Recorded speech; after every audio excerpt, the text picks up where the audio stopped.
Fourscore and 7 years ago, our fathers united cast a blame shadow across this fateful nation, in which we grew tobacco and smoked slaves. Oh, you're making fun of me because I'm wearing a top hat. Yeah. Oh, I get it. Did you guys get it? No. Did you get it?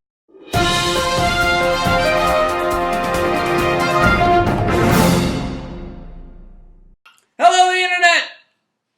Hello, the internet. Welcome on Professional Movie Reviews. Mark and Billy. Abraham Lincoln.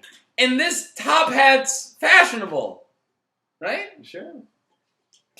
Bought it at a thrift store. We're doing SLC Punk 2, Punk's Dead. When did this movie come out? Last year? This year. Early this year. 2016. Oh, 2016. Which is this year? Yeah. Yep. So, it came out this year. You got on DVD, what, 2 months ago? No, longer than that. Yeah, Like a while ago. May. Alright, and we've been meaning to do this video for a while, but we didn't want to go to the theater this year, or this week, so we did this instead. Yeah. Alright, so, the way this works is I'm going to give you a quick little synopsis of the movie, or you can, somebody can, and then we're going to do our positives, and do our negatives, and then a tailorized review between 0 and 10 of the movie. So, I'll give the synopsis. Okay. The first SLC Punk movie leaves us with a dead main character named Bob. Spoiler alert. And then this movie takes up 19 years later with his son, Ross, who had never met his father and had a lot of daddy issues because of it, and has recently suffered some sort of relatively serious, I guess, heartbreak, and is on a mission to find himself with his best friend and a person he kind of knows. yeah. That's what it's about. Yeah. Right, yeah. They're on a mission to find himself. He's on a mission to find himself, and the group is on a mission to see a punk show. Let's put my leg up here. Okay, so, positives. Let's take a break from the positives, and let me tell you guys something. Where do you rate, or just without thinking about it, where would you put SLC Punk? 8. 8. I'm with you. I'd probably give it an 8.5. I really, really, really love the movie SLC Punk. Yeah, it came out a couple years ago. There's a lot of great sound bites, great monologues in it. Great soundtrack. Matthew Lillard is amazing in it. Matthew Lillard probably deserved an Oscar for that. I'm not even going to kid because he's fucking awesome in that movie. Yeah. And the guy who played Heroin Bob, and I'm purposely not saying his name because of this movie, but anyways, he's really good in SLC Punk. Yeah. He's super good. In fact, I'm not even going to, and this makes me sound so pathetic, but I watched this at the beginning of my high school career, the original SLC Punk, and I modeled most of my high school off of that movie. That's how obsessed I was with high school, SLC Punk, is I tried to talk like Heroin Bob and be like, you know what, man, let me tell you something, and I tried to be really spazzy and point at people a lot when I talked, because that's what he did, and it was cool in the movie. And I was more like Mike. Yeah. I was the guy at the punk show standing in the back just going... And then every once in a while punch somebody? And break car windows? Yeah, no, I love breaking car windows. Never did any of that. I did. No. Officially, according to, like, anybody who matters, that never happened. I did. So, anyways, I wanted to state this. I really loved that movie. Yeah, and because I recognize its flaws, which it had a few, exposition heavy, but I really liked that movie, and I'm going to put it at an 8.5, and I really would. So, am I walking into this movie with high expectations? No. I'm sorry, just because it had such a bad marketing campaign, and because it didn't go to any real festivals that mattered, and also, I've been promised this movie since 2008 is when I joined the Facebook group for this movie. So, I knew what it was going in, but at the same time, I had the expectations of this is the same writer, same director. They're gonna give me one of those gems. Because no one had any expectations for the first one, right? Right. So they're gonna give us those, that it's gonna be a little gem that we are not expecting. Mm-hmm. It wasn't. Okay, so let's go into the positives. They did get a large section of the original cast back. We had John the Mod. We had Devin Sawa as Sean. Mm-hmm. We had Eddie, played by Adam Pascal. Yep. We had the original actress who played Trish, but that wasn't really... I'm trying to find my phone. I guess I didn't bring it in here. You don't know the actor who played John the Mod, do you? No, I don't know his name, but he's Frank in Donnie Darko, too. Yeah, he's a lot of things. He was in Independence Day. He was in all those weird movies like Nowhere. He was in Independence Day. He was Randy Quaid's son. Yeah. Yep. He's actually been in a lot of stuff, and he's actually a pretty decent actor. And he's one of my positives. I feel like he was working with a poor script, but besides that, he overacted a bit, but still played his part exactly right. Like, he was the only character that I didn't sigh to. Yeah. I was like, yeah, no, that's kind of funny. All right. I chuckled a couple times at him. And everyone else, I was like, oh my God, I can't believe they're in this, and I can't believe they're doing this. But besides that, was he John the Mod? No. Nope, he was a brand new character called John. John the Mod was he's the same person, but for some reason, the writer-director wanted to... on his character. Yeah, they wanted to pull a complete 180 to show you Norwegian death metal. Also, to make a difference between 1985 and 2005. Mm-hmm. Yeah. That's about it. You have any positives? I actually really liked Machine Gun Kelly. Really? Yeah. He wasn't bad. I wasn't he was gonna... stereotypical, but he was still good. He's not a bad actor. And I really... Yeah, Machine Gun Kelly played the character Crash, who was the main character's best friend. And, no, he wasn't actually too terrible. I feel like, again, this might have been writing and directing, but his character choices were a little off. Yeah. Which we'll get to in the negatives. But besides that, he at least seemed like he was in character. He was interested in the movie he was making. And not only that, but he wanted to be part of every scene. Mm. So you were the crappy main character just talking, and he's sitting there actually in character listening, and everyone else is like waiting for their line. Right, I agree. And he was actually trying to act. Be a human? Yeah. He was actually acting. So, as much as I'm not a huge fan of Machine Gun Kelly, he didn't actually know who Machine Gun Kelly was, so I had to show him some Machine Gun Kelly. And yeah, he was as equally unimpressed as the rest of the world. Except for people who are into Machine Gun Kelly, I'm sorry. And Flock of Flame. I'm not. I actually drunkenly watched that video as a joke a lot, the Steve-O Wild Boy. But anyways... Is that your only positive? Yeah, pretty much. All right, let's start this video. Negatives? Mm-hmm. So my biggest negative is no Matthew Lillard. My second is that the plot is just garbage. It's a boring plot.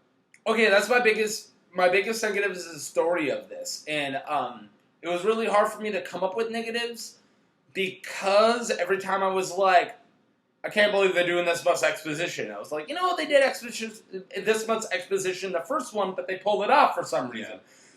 Yeah. Which I already said, like, exposition heavy was the first one, but they pulled it off because it was interesting. This just wasn't. Mm. But at the same time, you're right, plot. The first one went over, this is a character, let me show you an undisclosed amount of time of why he dropped his philosophy. Right? And that's what the first one's about, was... a guy who throughout the majority of the movie was like, anarchy, punk, anarchy. Let me argue this with other characters. Let me tell you why. Anarchy, anarchy, anarchy. And then at the end of it, he's like, you know what? Fuck anarchy. It doesn't work. Bye. And that was the first one. It's great. But this one's a character and they're over the fucking one day and they're like, here's his shitty outlook on stuff and here's a shitty reason for him to have a different shitty outlook on stuff. And it was over one day. What the fuck? Yeah. It was honestly... a lot of ex machina, too. Yeah, and lazy. Mm-hmm. Lazy. This script was lazy as fuck. And talk about... I don't know. In this, it's really funny because this is this movie and this, I don't know, franchise, the first one, they're really heavy on titles, but it didn't bother me in the first one. Oh, he's kind of a mod. He's a punk. Here, well, the first movie was a movie about subcultures. Yes, and here it seems, I don't know, I don't know why the subcultures bother me as much. Because they didn't focus on them. They just mentioned them and mentioned that they exist. and then just... And it came off a little more Juno, I'm saying this because it's hip. Right. Yeah, which was my only negative with Juno. I love Juno. But yeah, this really was just like, what is this guy put? No, he's a grindcore, hardcore, blah, blah, blah. You guys are just saying labels right now. This isn't a script.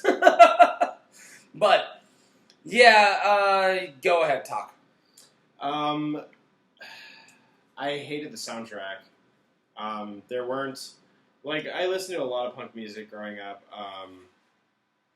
I listened to very specific bands, though. Like, I listened to mostly, like, skater punk and ska music. Yep. Anything from any soundtrack of a Tony Hawk game, I probably had. Yeah, those are some of the best soundtracks of any video game. Right? Well, 1, 2, and 3. Yeah. Lot of CKY. I have pictures of, like, homemade CKY shirts that really embarrassed me today. But anyway. I like CKY. Yeah, the soundtrack was disappointing. The first movie had a great soundtrack. The sets looked plasticky and fake in every single made set. That's a giant negative, is you only see one corner of every set because you can tell that they were a set made in the same room, pretty much. Is whenever they're in a store, you see the booth and then the stuff around it, and it's not a set. And the first one didn't even do that. The first one had sets. It looked like it was filmed in the middle of Salt Lake City. This didn't. It looked like it was filmed around Salt Lake City where they didn't have to pay anybody, and like one big warehouse. And the main character of this movie is a plot device. Like, instead of the plot being driven like by the character's actions, the plot is created out of the character's actions. So the character isn't formed at all by the plot. The plot is formed like by the. He doesn't change it all throughout the script. The main character is the script. Yep. Like, nothing really like happens unless the character. I'm not explaining it right, but you know what I mean. The character just does things, and then the plot happens. Yep. It's not motivated by anything. There's no thought process. There's no character A does to character B does this, plot. It's just character A feels this way, plot. It's dumb. Yeah, no, it's super dumb.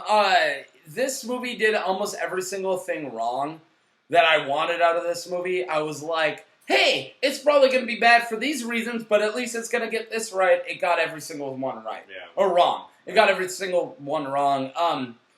This is a waste of 90 minutes, and I will state that.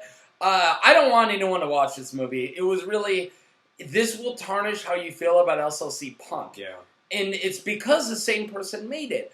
And it's kind of like if you read a Steinbeck book and then read the next Steinbeck book and it was just a guy shitting on your mom. Like, that was that's kind of like how this was. It's like, hey, it's one of your favorite movies growing up. Or you mean like reading the entire Harry Potter series and then reading Cursed Child. Okay, that's your opinion. I know not everyone hates Cursed Child, but I know it's yours. I'm not going to read it because I don't really care about Harry Potter. But that wasn't actually written by J.K. Rowling, so it's different. Half going on. Or she's got a name in it. Yeah. Her name's in it. But anyways, this isn't the thing about Cursed Child. This is about SLC Punk 2. And this might be a really bad review because we don't really seem like that. We have a lot of heart in this. And it's kind of because this movie kind of sucked out our heart. It was kind of a boring hour and a half that felt like 3 hours. Yeah. And the main character needed a punch to the face the whole fucking movie. And then his, like, climax... He, like, jumps in... I don't give a shit about spoilers. He jumps in front of a bunch of punks and, like, has his giant speech. And I was like, they're gonna redeem this character. Nope, they don't. He says a bunch of stupid bullshit, and a bunch of punks want to hate him. First he interrupts the band, and then he talks shit about the band and the people in the crowd. Yep. Pisses them all off, and then he gets the shit kicked out of him. And it says, I'm okay with you guys, even though you're all these insults, but cool. Yeah. And then he gets torn down, or he jumps in front of him, and they all get around him punching, and he's not hurt. No. I've been to a couple punk shows and also where you get the shit kicked out of you without asking about it. This guy asked this. If somebody jumped in the middle of a punk show and insulted us, he would be dead. Yeah. He wouldn't just... Also, you notice when he gets rescued by a couple other characters, suddenly the group is just kind of dispersed a little bit. There's like a gap.